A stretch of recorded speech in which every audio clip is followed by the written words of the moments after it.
Halo teman-teman semuanya, apa kabar hari ini? Semoga hari ini menyenangkan ya. Teman-teman kemarin sudah libur.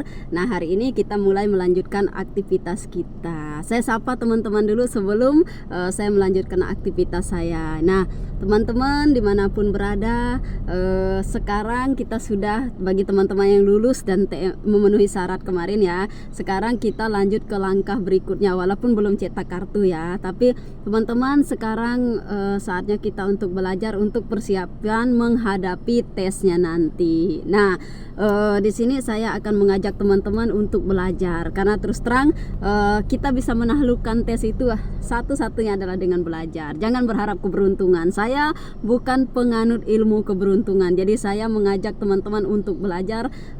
Mengapa? Mungkin ada menjadi perdebatan kita akhir-akhir ini. Tidak perlu belajar karena nanti pakai rankingan, nggak pakai passing grade gitu. Nah, itu juga. Kemudian nanti ada juga berita yang akan bilang kita lulus Bu, tanpa belajar pun kita lulus, semua lulus. Nah, di sini saya tidak akan membahas tentang lulus atau tidak lulus kita, pakai passing grade atau tidak pakai passing grade kita. Karena kenapa? Teman-teman itu harus menyediakan atau menyiapkan diri sebelum berperang. Jadi jangan blank benar, jangan kosong sekali gitu ya. Jadi teman-teman harus belajar ya, karena nanti teman-teman jangan datang dengan tangan kosong. Ketika tes, teman-teman itu wajib mengisi semua soal, kemudian memiliki pengetahuan yang baik terhadap apa yang kira-kira akan diteskan nanti. Nah, saya mengajak teman-teman seluruh Indonesia untuk belajar. Salah satunya adalah yang kita perlu nanti taklukkan adalah kompetensi teknis, kemudian kompetensi manajerial, sosiokultural, kemudian kompetensi wawancara yang nanti akan diunggulkan dalam soal ya.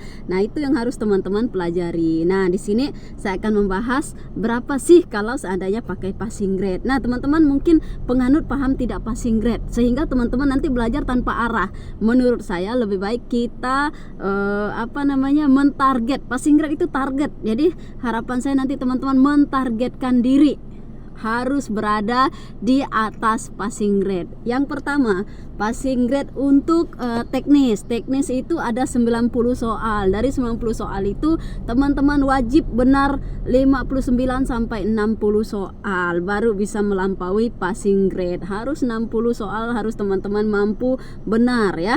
Nah, kemudian nanti disesuaikan. Kita kan kemarin belajarnya Peksos dan Pensos. Nanti ada juga penyesuaian terkait dengan penata layanan operasional, operator layanan operasional, pengelola layanan operasional. Jadi teman-teman itu harus mendapat nilai sekitar 293 ke atas baru teman-teman bisa dianggap melebihi passing grade untuk kompetensi teknis. Nah, kemudian untuk yang kedua, manajerial sosiokultural, itu teman-teman dari 45 soal itu teman-teman nilainya harus dari 45 soal itu ya, nilai teman-teman ya, teman-teman harus benar 29 atau 30 soal. Nilainya harus 117 ke atas baru teman-teman itu bisa dianggap melampaui passing grade untuk manajerial sosiokultural gitu ya.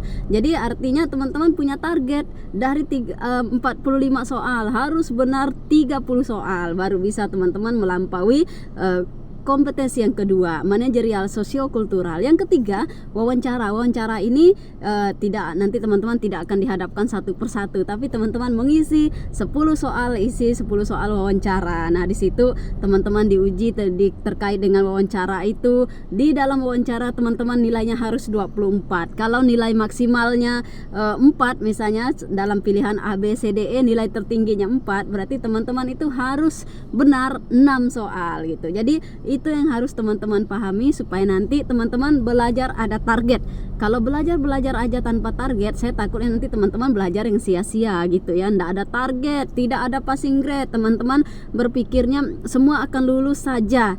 Kalau kita nanti tiba-tiba ada kebijakan skema paruh waktu, penuh waktu. Nah, misalnya nggak lulus passing grade masuk di paruh waktu, tentu teman-teman tidak ingin berada di seperti itu, karena saya yakin teman-teman ini sebenarnya punya dasar yang bagus untuk bisa belajar dengan baik. Jadi sekali lagi saya himbau teman-teman untuk belajar, isi waktunya dengan baik, tidak ada ruginya belajar. Jadi jangan berpikir rugi dong Bu, saya belajar yang nggak belajar aja lulus.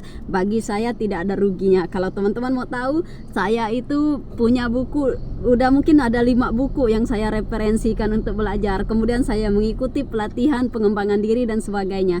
Jadi artinya bahwa saya mungkin kemampuan di bawah teman-teman, makanya saya belajarnya lebih banyak. Tapi kalau teman-teman yang kemampuannya masih standar seperti saya himbau teman-teman untuk belajar dengan baik. Oke, semangat ya, kita lanjutkan aktivitas hari ini.